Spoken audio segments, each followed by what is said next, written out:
Das ist perfekt. Den Grenzstein hier. Jetzt sind wir genau an der schottischen Grenze. Normalerweise früh, wenn man von der Fähre früh gleich herfährt, da steht immer einer mit einem Dudelsack hier im Schottenrock.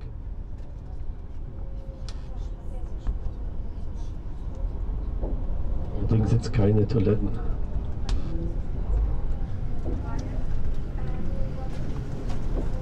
So ein Pubbesuch ist ja immer interessant, ne?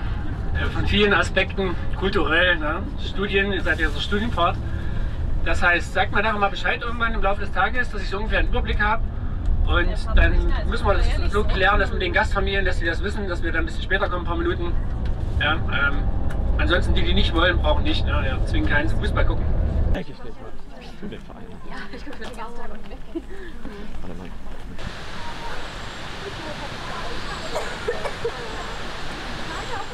Wir haben angehalten am Vindolanda and Roman Army Museum. Das ist eine kleine Ausstellung von einem römischen Dorf aus dem 4. Jahrhundert. Das ist ziemlich cool hier. Kann ihr sehen, schön mit Wasser angelegt. Hier drüben kleines Café. Und weiter oben sind ganz weite Landschaften mit verschiedenen Gebäuden aus den Römern von der Zeit. Kann man sich alles fein angucken.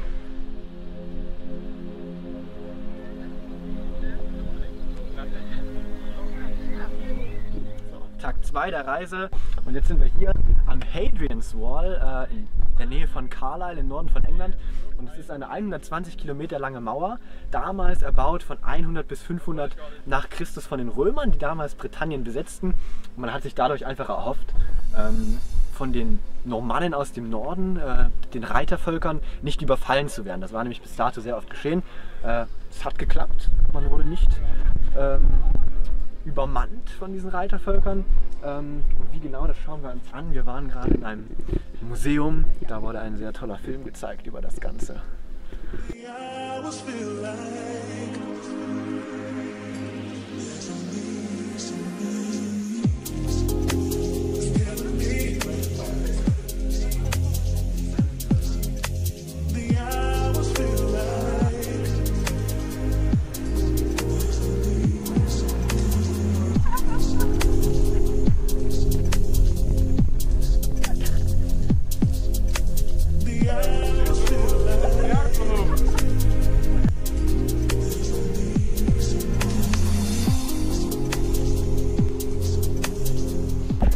Hadrian's Wall. Und den Boden. Ja. Das.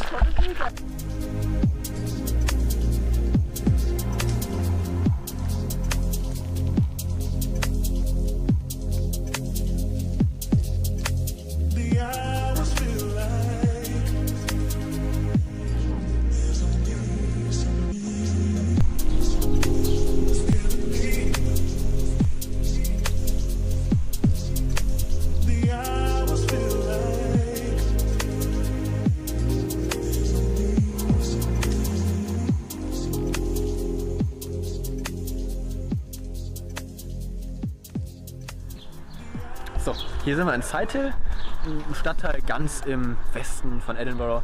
Ein ganz normales Wohnviertel eben. Hinter mir seht ihr das Wohnhaus meiner Gastfamilie, unserer Gastfamilie. Ist es auch ein ganz normales Wohnhaus. Wir haben mal geschaut, ungefähr 120.000 Pfund ist man dabei, wenn man sowas erwerben will. Normales Wohnviertel, normales Wohnhaus. Vielleicht sogar ein etwas besseres.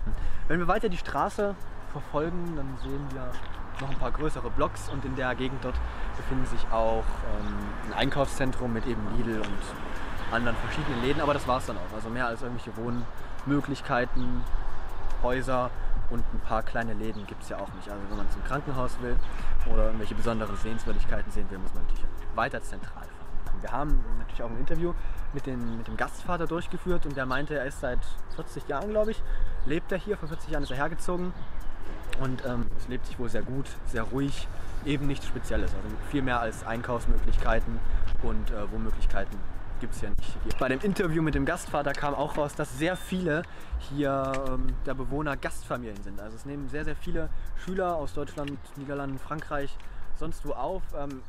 Zeigten dann ganz viele Häuser hier, den und die ganze Reihe scheinbar nimmt hier Gastschüler auf.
Tag 3 der Studienfahrt, an dem man Glasgow einen Besuch abgestattet hat, bei tollstem schottischen Wetter, wie man sieht.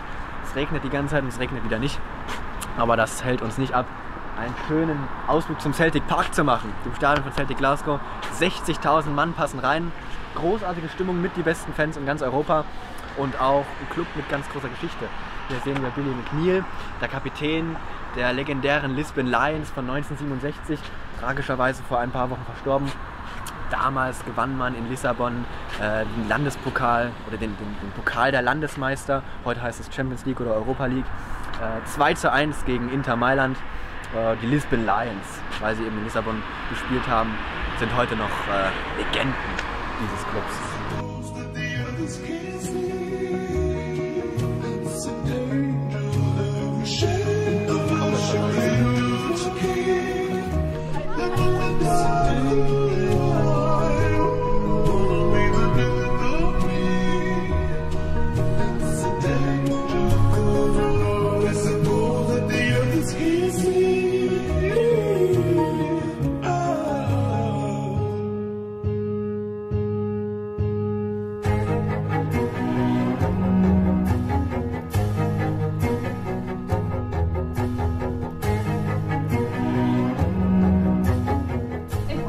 Our own boats and just gives them a wave as well. So, hi Stuart. Wave to the man if you want to get back out of here. That's better. In short, we don't charge private users anything if they want to use the beer.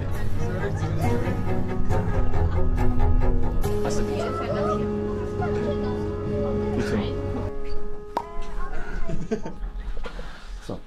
Bist du jetzt drauf? Okay.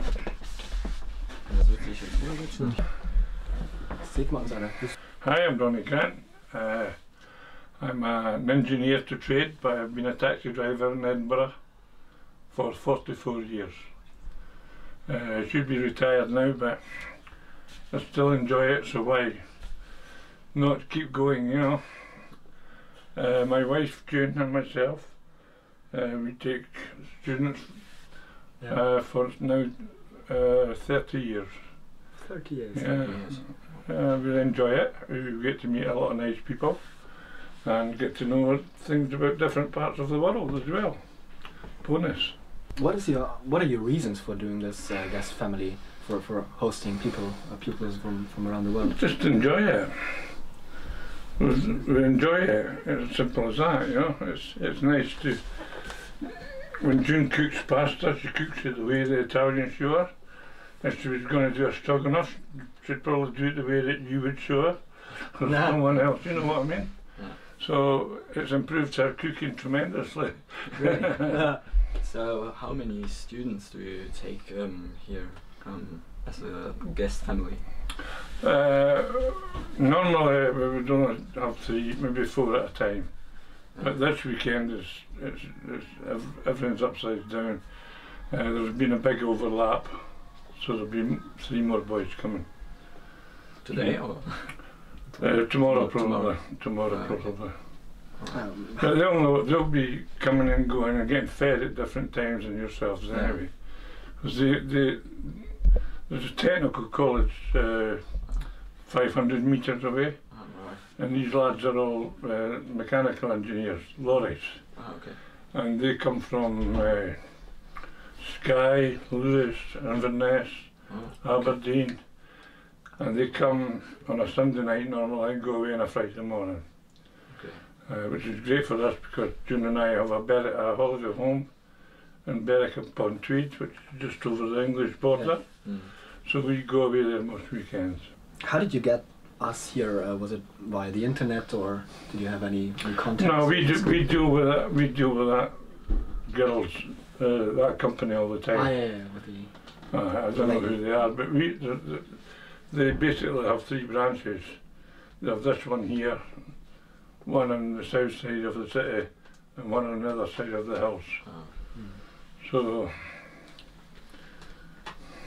we don't have to advertise or anything like that. Are there many of those families here in Edinburgh? Yeah. Edinburgh is a massive tourist place, and the tourists are here all year round. Like I said, I'm a taxi driver. I've made a good living from being a taxi driver. I don't work hard now. I just go out for 3 or 4 hours, maybe 3 or 4 days a week. So you've been always living here in No, I was born and bred in a little town about 30 kilometres east of Edinburgh, a small mining town. So, and when you moved here? When I left my small mining town, I was an engineer, apprentice engineer. I finished that, and in 1971 I went to the north of Scotland because the oil industry was just starting, and I made a lot of money up there. It was boom time, you know. The British government in 1971 were so desperate to get the oil out of the water. They were giving money away. Yeah, absolutely giving it away. So I worked up there for 3.5 years, but it's a long story, but a friend of mine's father died and I ended up giving them a loan of some money and they couldn't pay me back, so I got the taxi. Story ended. Hence the reason I'm still a taxi driver. So what do you consider the 3 best attractions here in Edinburgh? Well, the castle's got to be number 1, isn't it? I never advise being in the tourist trade myself, obviously. I never advise people to go to the palace because it's quite expensive to go into the palace and you won't get to see any of the private parts or the private garden. So I think that's a cheat. The National Museum of Scotland you could spend a month in there and not see everything. It's just phenomenal, like, you know. And Mary King's Close in the Royal Mile, which is a street underneath it, was found underneath it. And that's quite a good attraction as well, I think, you know. But we also have, in the docks we have the Royal Yacht Britannia, which is the Queen's boat, you know. And that's, I believe we're getting HMS Edinburgh, which is retiring from the Royal Navy. It's going to be alongside that, which will be another phenomenal attraction. We also have at the moment, or we have for the last 4 or 5 years, we've got a pair of pandas from Russia, which we had to pay £10 million for to Russia. £1 million per year, plus any babies from them would stay till they were weaned off the mother, and they would go back to the panda school in Russia. But that has brought millions of tourists to Edinburgh. Every girl this size wants to see a panda, you know. Have you got a secret tip for any tourists to visit the site here, which not everybody knows, obviously? I've got one that nobody knows. Yeah? This yeah. Well, during the American Civil War, there was a lot of Scotsmen went to fight in America, and obviously after the war they built the Lincoln Memorial Monument, and our Sergeant Stewart, who was Scotsman, died in that war, and his wife wrote to the then president and said, look, you've got your Lincoln Memorial for your soldiers, what can we do? So that in the Carlton Cemetery which is on Waterloo Bridge, Waterloo Place, Waterloo Bridge. There's a miniature Lincoln Memorial, and you'll not find that in any tourist books. And now a short question, what would you say, Edinburgh or Glasgow? Obviously hard. I'll tell the jokes, okay? No, there's only one good thing about Glasgow, and it's known locally as the road to Edinburgh. Okay. Could you name 3 adjectives that characterize the city, Edinburgh? What do you mean by adjectives? Like, is it nice to live? Or Oh yeah, it's a very, very clean city. It's very, very friendly. Every day when I'm out in my taxi, I see something I haven't seen before. Yeah. A little plaque on the wall, a little thing for cleaning boots at the side of the door. And everything, you know, it's just, it amazes me. I totally love it. That's another reason I don't want to stop being a taxi driver, because I enjoy it so much. Oh, that's nice. How would you consider the situation of the public transport here in the city? Well, I'm a taxi driver. Yeah. You know. What would you say, how has the area around here changed throughout the years? No, it's... Not much, or? Not here, no. The city's changed dramatically, like, you know. Every day, you know, nearly every day I go somewhere and something's new. You know, I can't remember where I went. Oh, June and I were going to the shops yesterday. Yeah. And there's an estate over here, an industrial estate. And the road was used regularly, June and I, when we were going to Halfords or whatever, you know. They're all over there, and about 20 factory buildings have been built, you know, or little estate work buildings, just in a matter of weeks. I just don't know where they come from, just out they go, like, you know. What are the pros, also the cons about this place? The cons, I can't say I've got any problem, really. You know, if we want to go into the city, we're 10 minutes from the city centre. Yeah. We're 5 minutes from the airport. 5 minutes? Really? Yeah, the airport's just over the back here. Yeah. No, I've not got a problem here. We've got nice neighbours and that. A lot of our neighbours, the lady next door, on the bottom, she takes students. As well? As well, and the lady on the top takes students. The lady on the other side of her takes students. My wife's sister lives round the corner. She takes students. The lady there's sister stays at the bottom of the road and she takes students. Sometimes we can have 14 students all standing outside our house, all going to school in the morning. So what is your max capacity in this house? Yeah? Well, I've got 4 bedrooms, I've got 2 toilets. 4? Yeah, I've got 1, 2, 3 bedrooms here, and the toilet there. The toilet? Toilet, no, but I've got a toilet upstairs and a bedroom upstairs as well. So 16 people? Well, obviously June and I are up there. So, but June will stay down here normally. Okay. If we have students. So you are mainly living... I live up there all the time. That's my man cave. You know, that's the football lounge up there. All I need for up there is a fridge in case I want a beer or a cup of tea for my milk. And June will not let me have this. She would never see me. So yeah, another short question. Magnus, tenants or Einbrew? Say that again? Magnus, tenants or Einbrew? Well, Magnus is a definite no. Yeah. But tenants too, right? Tenants lager. I didn't really drink much, to be honest with you. I'm not a lager drinker. Like in Germany, it would be all lagers and pilsners. We get what we call pale ale or heavy beer. Yeah. Light or heavy, and it's like dark beer. Like John Smith, I would prefer that. Okay, am I getting paid now? No, last question. It's just that he went for his wallet, you know.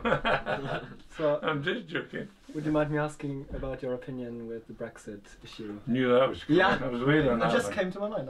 I was waiting on that one. Yes, I voted to leave. Yeah? Yeah. I don't mind politicians. I've not got a problem with politicians. Career politicians, I've not got a problem with at all. But bureaucrats in Brussels telling me I can't have round haggis or square haggis or square back pudding or whatever food I want to eat that I've eaten all my life and will continue to eat for the rest of my life. Yeah. There's other things I wouldn't want to go into, but you know, like the fisheries policies and stuff like that. Farmers being paid to leave fields empty. I totally disagree with that. Like, the fields are there to grow stuff. There's people in the world starving, grow it and feed them. Simple as. And that's no European policy. And also, excuse me, when we joined the European Union, we made it up to 9, along with the better countries in Europe. Now it is 28. You know, let's say 9 of your friends start a club in your school, and everybody in the school eventually comes in, and this becomes a bad influence. That's not what the 9 of you started. You know what I mean? Yeah, you started for the benefit of the people in your country, no for to pour millions into Greece, or Romania, or Bulgaria, or Albania. You know what I mean? Right. I'm not saying that we shouldn't help these countries, but you know, if you go into the city, you'll see hundreds of people in Düsseldorf, and Berlin, and London, and Edinburgh, Glasgow, sleeping on the streets. You know, that's the right. Help our own, yes, by all means. But nah, I definitely still I would vote again tomorrow to leave. Yeah. And the Brexit, that's just become a joke. You know, because now just the Tory Prime Minister is resigning next week. There are 13 people, I've seen it today on the television, there are 13 people, politicians, Conservatives, who are going for that post. And quite honestly, I wouldn't have let 13 of them drive my taxi because I couldn't trust them. And it's a nice car. It's also a German car, you would have noticed. And it's brand new. It's only 6 weeks old. You get paid more for Audi for that. Who's the best football player I've ever seen? It's got to be Johnny Johnston. Oh, no.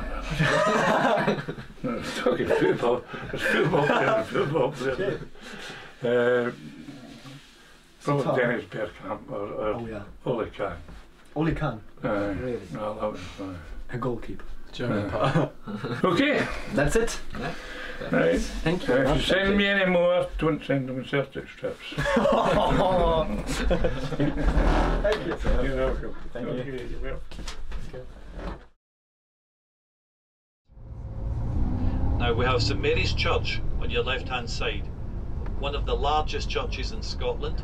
The 2 towers that we're about to pass by, they were added on in 1910. The towers are called, the first one's Barbara and the second one's Mary. And this is us coming into the grass market. So that is the area of Portobello and Musselburgh. Something like 16 golf courses around Edinburgh.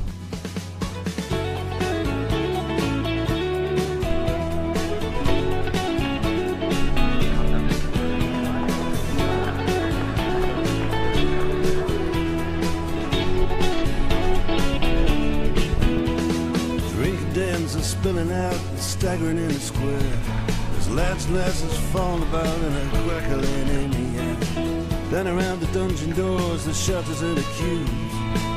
Everybody's looking for somebody's arms to fall into. That's what it is. Tag 4 der Studienfahrt. Wir sind hier auf dem Carlton Hill. Das ist ein Aussichtspunkt in Edinburgh, wo wir uns gerade befinden.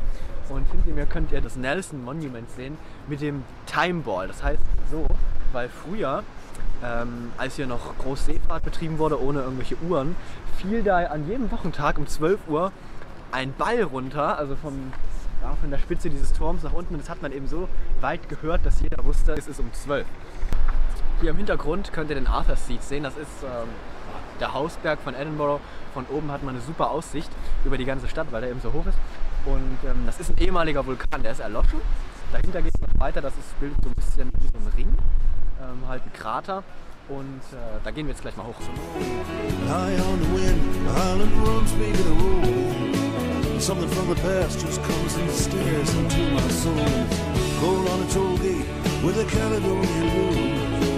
Cold on a toll gate, God knows what I do with you. It's what it is.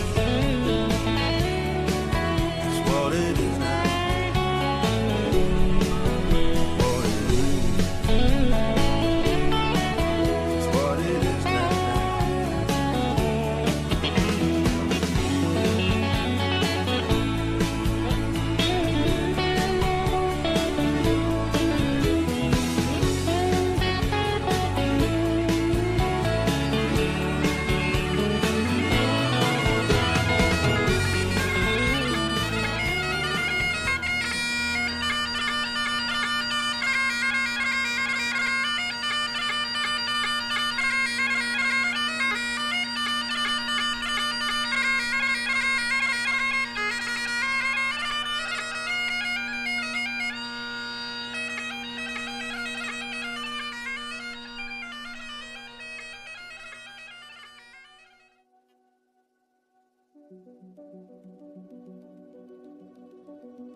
Mittlerweile der 5. Tag der Studienfahrt und wir sind auf der Rückreise an der Ostküste Schottlands von Edinburgh nach Newcastle zurück zum Fährhafen. Aber wir haben Halt gemacht an dieser Burg, dem Bamburgh Castle nennt sich das, eine Burg aus dem 5. Jahrhundert.